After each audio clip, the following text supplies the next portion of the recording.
আচ্ছা, একটা video post করছি। পুতুল হচ্ছে ওর বাবাকে নেচে দেখাচ্ছে, বাবাকে ডান্স করে। শাড়ি পরছে পুতুল, আজকে সুন্দর একটা শাড়ি পরছে।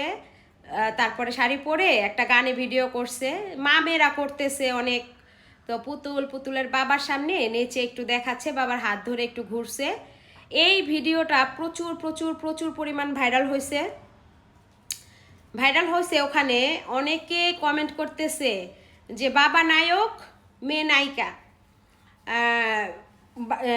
বাবা যখন নায়ক হয় মানে বাজে ভাবে নিচ্ছে বিষয়টা, এরকম মন্তব্য করতেছেন অনেকে। আবার এই যে একটা কমেন্ট আসছে, যারা এই সম্পর্কের সৌন্দর্য বোঝে তারাই সত্যিকারের সুন্দর মনের মানুষ। বাবা মেয়ের ভালোবাসা চিরকাল এমনই থাকুক। অসংখ্য ধন্যবাদ এই কমেন্টটা করার জন্য, কারণ তার যে একটা সুন্দর মন আছে আর সুন্দর মাইন্ড আছে, এইটা জন্য তাকে ধন্যবাদ জানাচ্ছি। দেখেন পুতুলকে, দেখেন একটু, সর্বপ্রথমে পুতুলকে একটু দেখেন। একটা বাচ্চা মেয়ে, মাত্র 11 বছর বয়স, একটা বাচ্চা মেয়ে, ও হচ্ছে ওর বাবার সাথে আর বাবাকে নেচেই দেখাচ্ছে। দেখেন অনেক অনেক আছে যে বাচ্চারা নাচ শিখে, গান শিখে, নেচে নেচে বাবাকে দেখায়, বাবার সামনে নাচে, স্টেজে উঠে নাচে, মায়ের সামনে নাচে। বাবা আর মেয়ে কাকে বলছে? হ্যাঁ, বাবাই তো মেয়ের জীবনে সবচেয়ে প্রথম নায়ক। বাবা সেই নায়ক যেই বাবা জন্ম দেওয়া থেকে শুরু করে সারা জীবন মেয়ের উপরে, মাথার উপরে ছায়া হয়ে থাকে। একটা মেয়ের মাথার উপরে নিরাপদের ছায়া হয়ে যেই মানুষটা সারা জীবন আগলে রাখে, সেই নায়কটা হচ্ছে বাবা। একটা মেয়ের জীবনে সর্বপ্রথম নায়ক হিসেবে তার বাবাই আসে। বাবার চেয়ে বড় নায়ক পৃথিবীতে আর কেউ হতেই পারে না। হ্যাঁ, আমার মেয়ের, আপনারা যে কমেন্ট করতেছেন যে বাবা যখন নায়ক, হ্যাঁ নায়কই তো, অবশ্যই নায়ক। বাবার চেয়ে বড় নায়ক হতেই পারে না। এই যে দেখতেছেন আমার মেয়ের বাবা, সে 11টা বছর শুধুমাত্র মেয়ের দুধ কেনার জন্য, মেয়েকে ভালোভাবে মানুষ করার জন্য, মেয়েকে একটু ভালো পোশাক পরানোর জন্য 11টা বছর প্রবাসে বিসর্জন দিয়েছে। নিজের জীবনকে পরিশ্রম করতে করতে নিজের জীবন, নিজের যৌবনকাল বিসর্জন দিয়েছে শুধু মেয়ের জন্য। তো মেয়ের নায়ক বাবা হবে না কেন? অবশ্যই হবে।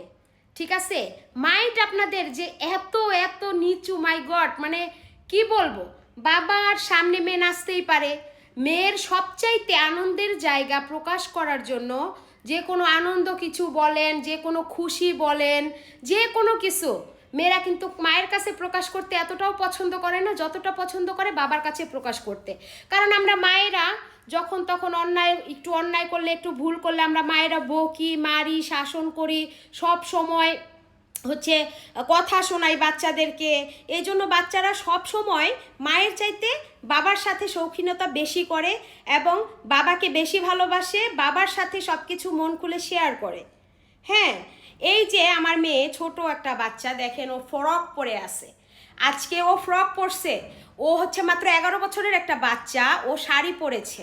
শাড়ি পরলে আসলে ওর গ্রোথ বেশি, ও উঁচা লম্বা বেশি হয়ে গেছে, ওর বাবার মতো, ওর গোষ্ঠীর মতো উঁচু লম্বা হওয়ার কারণে ওরে শাড়ি পরলে মনেই হয় যে ও অনেক বড় হয়ে গেছে।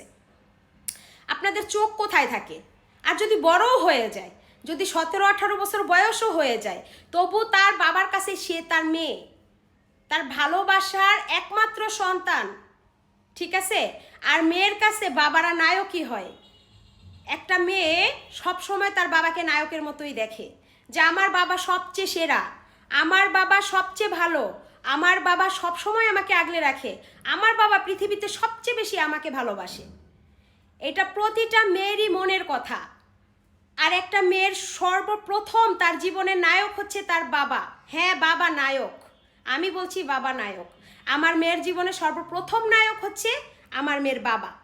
ঠিক আছে, আশা করি আপনাদের সবাইকে বুঝাতে পেরেছি এবং আপনারা সবাই উত্তরটা পেয়ে গেছেন। আর ওই যে বলে না, মার চেয়ে মাসির দরদ বেশি। হ্যাঁ, এই জিনিসটা আসলে আমাদের বাংলাদেশেই, হ্যাঁ, বোঝা যায়, প্রমাণ সহ বোঝা যায়।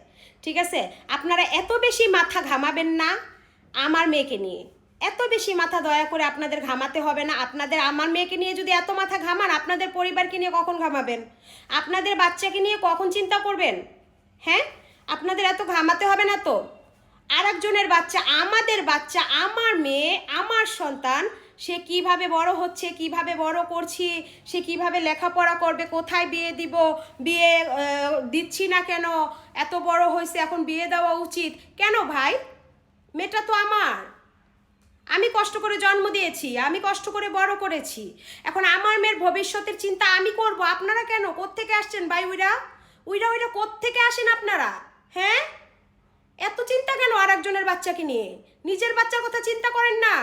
দেখেন না আপনাদের বাচ্চা, দোয়া করি আপনাদের বাচ্চা পর্দায় রেখে অনলাইনে না এসে নাচানাচি না করে আবার পর্দার আড়াল থেকে যেন চলে না যায়, খেয়াল রাখবেন। পর্দার আড়ালে যেন ফষ্টি নষ্টি না করে, একটু খেয়াল রাখবেন। নিজেদের বাচ্চার দিকে নজর দেন ভাই। আরেকজনের বাচ্চার দিকে নজর দিতে দিতে তো আপনাদের বাচ্চারা চলে যাবে, আপনাদের বাচ্চারা নষ্ট হয়ে যাবে। কেন? হ্যাঁ,